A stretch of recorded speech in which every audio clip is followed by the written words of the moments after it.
Kepolisian RI mengeluarkan aturan baru mengenai surat izin mengemudi atau SIM. Salah satunya tentang pencabutan SIM berdasarkan putusan pengadilan jika melanggar batas poin maksimal. Hal ini diatur dalam Peraturan Kepolisian atau Perpol nomor 5 tahun 2021 tentang penerbitan dan penandaan SIM yang telah berlaku sejak Februari 2021 lalu. Perpol itu juga mengatur penggolongan SIM motor yang terbagi menjadi 3 jenis, yakni SIM C, SIM C1, dan juga SIM C2. Dalam aturan terbaru itu, Polri akan menerapkan penghitungan poin jika pengemudi melakukan pelanggaran. Setiap pelanggaran memiliki poin berbeda, sebagaimana diatur dalam Undang-Undang Nomor 22 Tahun 2009 tentang lalu lintas dan angkutan jalan. Perpol Nomor 5 Tahun 2021 juga mengatur rincian batas maksimal poin pelanggaran dan kecelakaan lalu lintas. Setiap pemilik SIM maksimal diberikan batas poin 12 poin dan 18 poin. Namun, jika sudah menembus batas poin yang ditetapkan, maka pemilik SIM akan diberi sanksi penahanan sementara SIM hingga pencabutan izin mengemudi.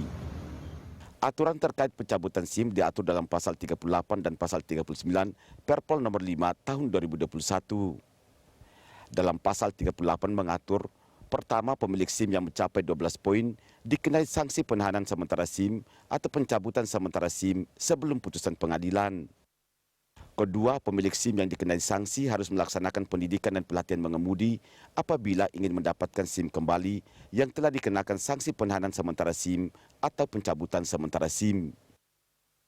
Sementara dalam pasal 39 mengatur, pertama, pemilik SIM yang mencapai 18 poin dikenai sanksi pencabutan SIM atas dasar putusan pengadilan yang berkekuatan hukum tetap. Kedua, pemilik SIM yang dikenai sanksi harus melaksanakan putusan pengadilan tersebut berikut masa waktu sanksi pencabutan SIM apabila ada dalam putusan pengadilan yang berkekuatan hukum tetap. Dan ketiga, setelah masa waktu sanksi pencabutan SIM berakhir, pemilik SIM dapat mengajukan permohonan untuk mendapatkan SIM kembali dengan ketentuan harus melaksanakan pendidikan dan pelatihan mengemudi dan mengikuti prosedur pembuatan SIM baru. Tim Liputan Berita 1 Jakarta. SIM dicabut, itulah topik Morning Talk kita pagi ini, dan untuk membahasnya kita telah terhubung dengan Kasubdit Penindakan Pelanggaran atau Dakgar Ditgakum Korlantas Polri, Kombes Pol Abrianto Pardede. Selamat pagi Pak Abri.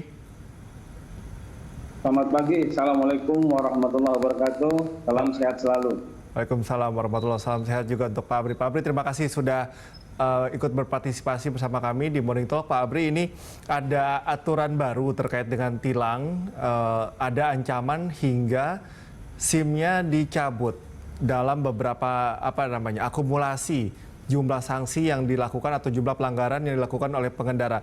Tapi sebelum kita membahas lebih lanjut mengenai aturan-aturan tersebut, mungkin saya ingin tahu dulu apa dasar awal atau inisiasi dari kepolisian menerapkan peraturan ini, Pak Abri.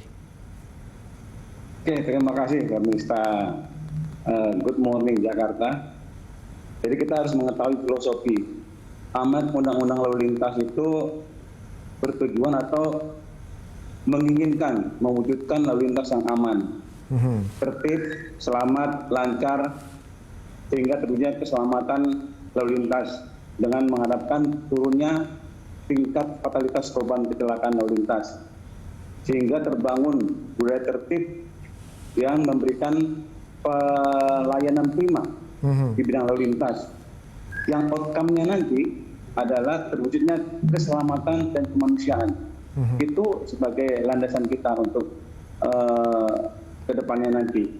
Kemudian amat undang-undang yang mengatur mengapa kita melakukan aturan pencabutan SIM bagi pelanggar yang sering ditilang, itu adalah amat undang-undang nomor 2 tahun 2002 tentang Polri. Itu pada pasal 15 mengatakan bahwa Polri sesuai dengan peraturan perundang-undangan berwenang memberikan SIM kendaraan bermotor.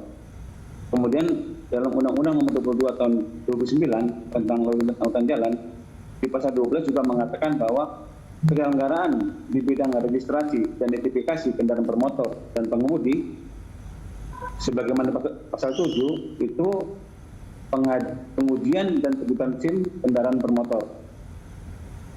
Polri berwenang memberikan tanda dan data pelanggaran terhadap surat izin mengemudi pemilik kendaraan bermotor yang melakukan pelanggaran. Dan Polri berwenang untuk menahan sementara atau mencabut surat izin mengemudi sementara atas putusan pengadilan atau sebelum putusan pengadilan. Dan terakhir, ketentuan ini lebih lanjut mengenai pemberian tanda tersebut diatur dalam Peraturan Kapolri nomor 5 tahun 2021 yang sedang kita bahas ini, yaitu tentang penerbitan dan penandaan SIM dan pada saat di bab 3 tentang SIM. Oke. Itu landasan kita mengapa kita mengajukan hal ini. Oke, Pak Abri. Ini ada hubungannya tidak dengan mungkin perilaku pengendara? Trennya saat ini seperti apa? Apakah memang ternyata kedisiplinannya semakin menurun sehingga harus diperketat lagi sanksinya atau mungkin ada pertimbangan lainnya lagi, Pak Abri?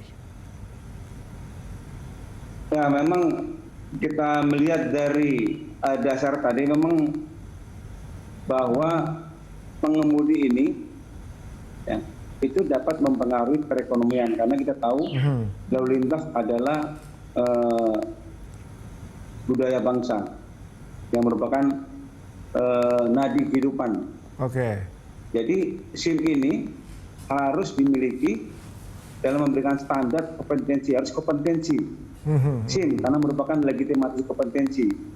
Artinya SIM harus diuji kompetensinya.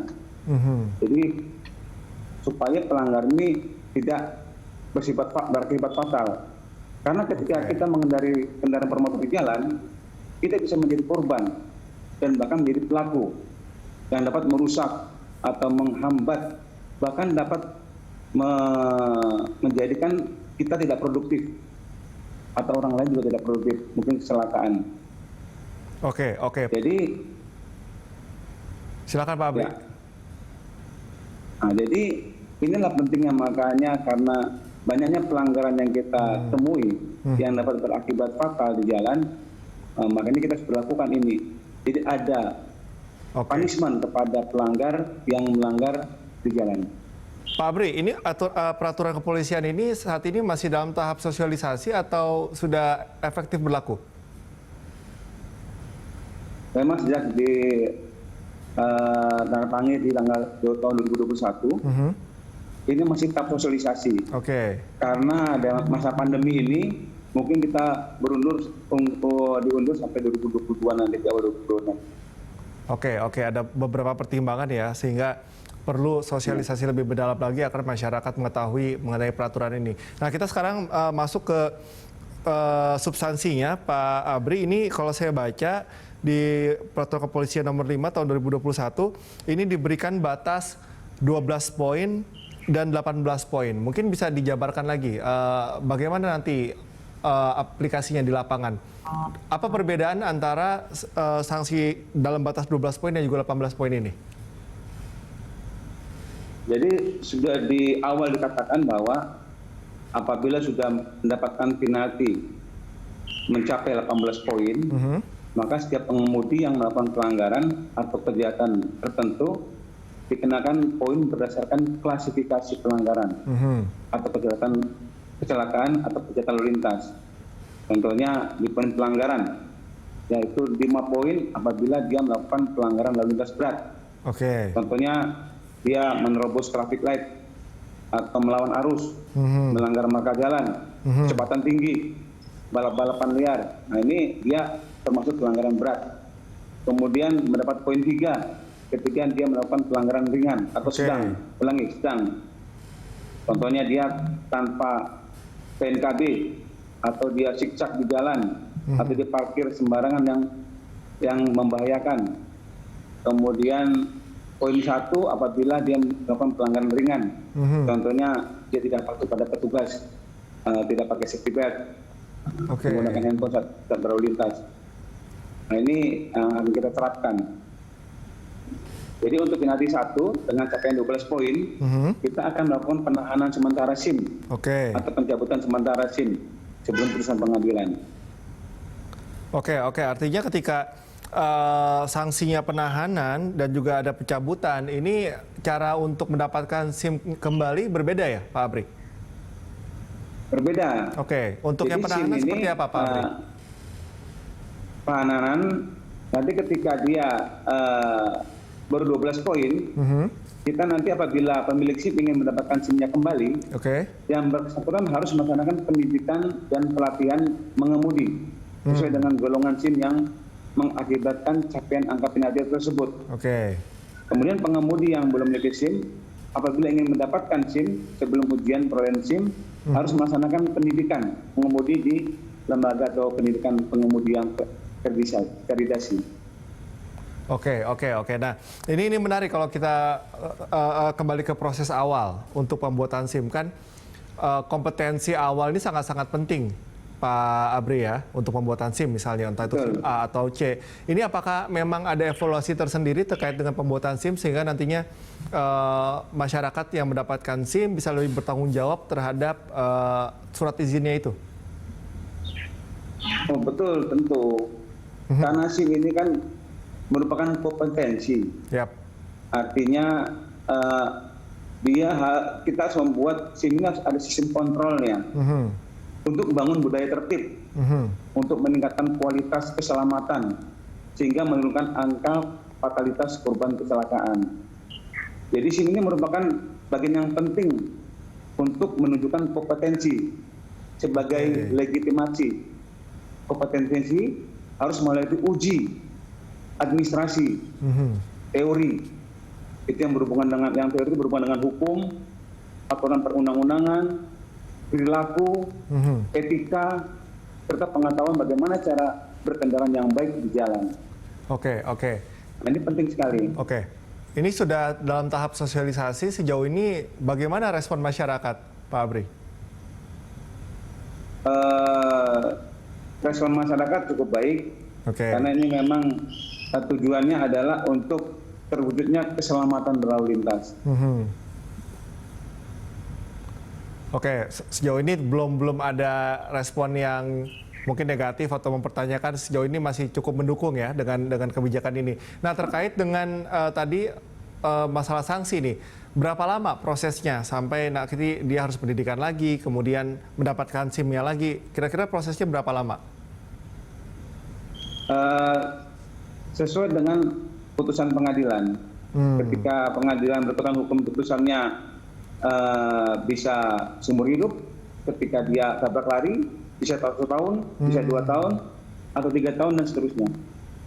Oke, dan ini juga harus diikuti dengan law enforcement ya, atau penegakan hukum di lapangan nanti. Bagaimana pihak kepolisian sendiri atau di Korlantas ini memastikan bahwa tim di lapangan juga bisa kooperatif sehingga penegakan hukumnya bisa betul-betul adil dan juga diterapkan dengan benar, Pak Abri?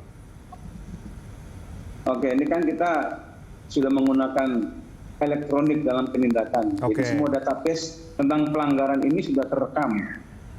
Jadi ketika pelanggar melakukan pelanggaran, ketika anggota melakukan penindakan, itu sudah masuk dalam database si pelanggar untuk menentukan poin-poin yang dimaksud. Oke. Jadi selama dia poinnya masih di bawah 12, dia masih menggunakan SIM itu masih diperlakukan.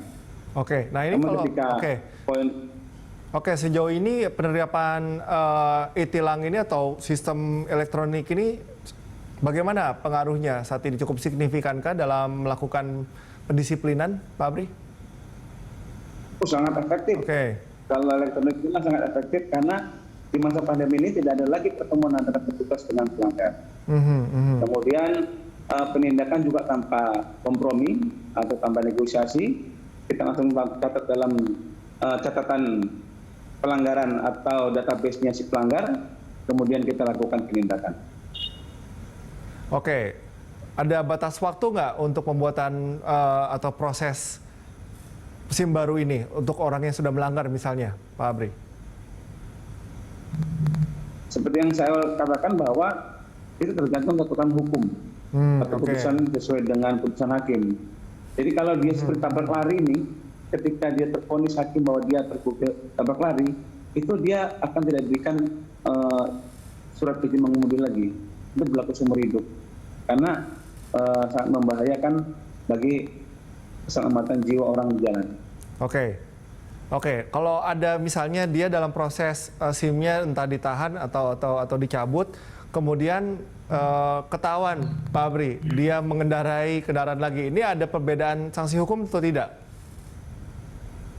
Otomatis ada, karena dia tidak punya SIM. Artinya dia tidak berkompetensi untuk mengemudikan kendaraan tersebut. Pasti ditilang. Ditilang, otomatis dia dilakukan penahanan. Oke, ini ada double nggak hukumannya kira-kira? Gimana? Oke. Kan ketika dia sudah, penaltinya sudah tinggi, otomatis semua dicabut. Nah, ketika dia masih mengendarai dalam mobil atau kendaraan roda tua, otomatis dia kan tanpa SIM. SIM-nya sudah dicabut. Artinya dia punya legitimasi untuk mengemudikan kendaraan bermotor tersebut. Jadi dia tidak punya hak untuk mengendarai kendaraan motor tersebut. Oke, masih ada lagi beberapa hal yang akan kita bahas Pak Abri, tapi usai jeda di segmen selanjutnya. Dan pemirsa tetap bersama kami, usai jeda Morning Talk akan segera kembali.